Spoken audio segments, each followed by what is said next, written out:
বুধবার 7 জানুয়ারি থেকে ভারতীয়দের পর্যটক ভিসা দেওয়া বন্ধ করে দিল বাংলাদেশ। ভারতীয় বিদেশ মন্ত্রক সূত্রে খবর, বাংলাদেশে ভারতীয়দের নিরাপত্তা সংক্রান্ত বিষয়ের কথা মাথায় রেখেই ঢাকা এই সিদ্ধান্ত নিয়েছে বলে জানা গেছে।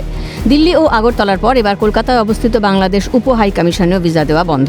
আগামী মাস দুয়েক বাংলাদেশের ভিসা পাওয়ার কোনো সম্ভাবনা ভারতীয় পর্যটকদের জন্য নেই বলেই খবর।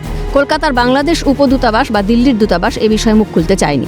তবে ভারতীয় বিদেশ মন্ত্রক সূত্রে জানা গেছে, ভারতীয়দের জন্য এমপ্লয়মেন্ট ভিসা, বিজনেস ভিসা ও কর্মসংস্থান অর্থাৎ ওয়ার্ক ভিসা প্রদান কার্যক্রম চালু রাখা হয়েছে।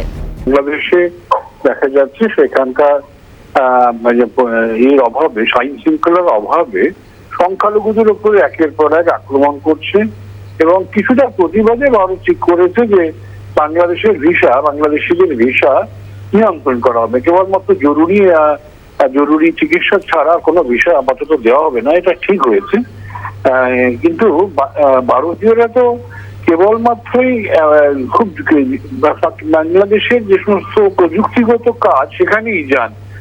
ভারতীয়রা খুব একটা ট্যুরিজম পারপাসে বাংলাদেশে যায় না, যা আত্মীয় স্বজন যারা আছে তাদের সঙ্গে দেখা করা ছাড়া অধিকাংশই যায় যারা সেখানে কাজ পেয়েছে বা সেখানকার সরকারকে সহায়তা করতেই তারা যায়।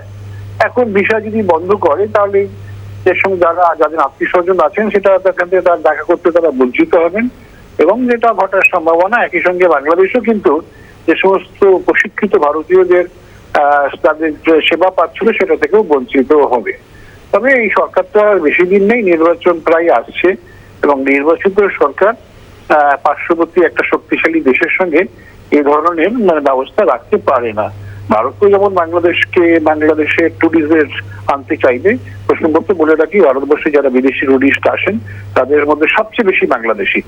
বাংলাদেশিদের আটকে যাওয়া ভারতের পক্ষে আর্থিক হয় এবং একই ব্যাপারে পাকিস্তান ও বাংলাদেশও চাইবে ভারতের ট্যুরিস্টরা যাতে সেখানে আসে। হ্যাঁ, তারা তো এটা অফিসিয়ালি বলছে, সুরক্ষিত নয়। এখন যদি আমরা তুল্যমূল্য বিচার করি তাহলে বেশিরভাগ বাংলাদেশি পর্যটক ভারতেই আসে, ভারতের খুব কম পর্যটক বাংলাদেশে যায়, মানে স্বাভাবিক অবস্থায়।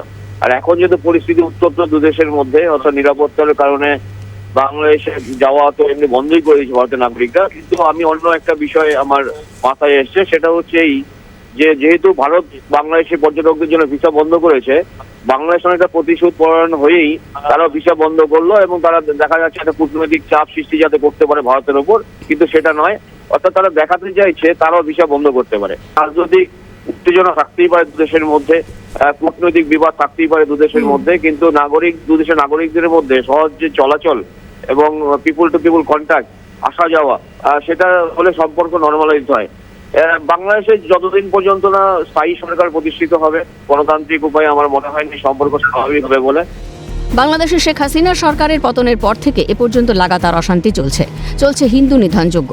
এই পরিস্থিতিতে বাংলাদেশে সাধারণ ভারতীয় পর্যটকদের নিরাপত্তা বিঘ্নিত হওয়ার আশঙ্কা রয়েছে। সামনেই বাংলাদেশের নির্বাচন, 12ই ফেব্রুয়ারি নির্বাচন হওয়ার কথা।